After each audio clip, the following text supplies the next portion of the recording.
Il est grand temps que vous lisiez Les Invisibles de la République de Salomé Berliou et Erkki Maillard. Dans leur essai, les auteurs mettent la lumière sur la jeunesse de la France périphérique, de la France dite rurale ou hyper rurale, là où les transports en commun sont presque absents, où la connexion internet est de mauvaise qualité, et surtout là où il est difficile de se projeter dans un avenir en dehors des possibilités offertes par son territoire.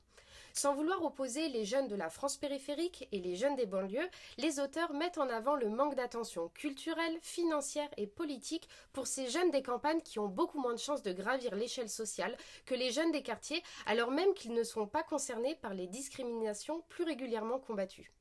Ce livre a été écrit en 2019 et même si depuis 5 ans des améliorations ont eu lieu pour aider les jeunes de la France rurale, le retard est toujours là et les résultats aux urnes des dernières législatives montrent qu'il est grand temps de se soucier de ces invisibles qui aujourd'hui se tournent vers les extrêmes à défaut de trouver des solutions dans les programmes des partis républicains.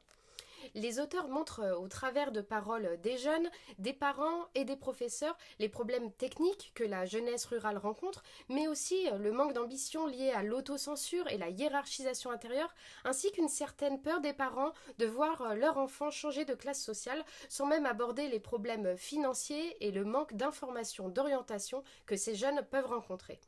Salomé Berliou aborde à de nombreuses reprises son association Chemin d'avenir qui aide ces jeunes à envisager un autre futur que celui pour lequel ils sont prédestinés à cause de leur attache territoriale. Ce livre est à lire pour se rendre compte du quotidien de ces jeunes. Vous devez le lire en particulier si vous venez des grandes métropoles car je vous le dis, vous ne vous rendez pas compte de ce que vivent les jeunes de la France rurale.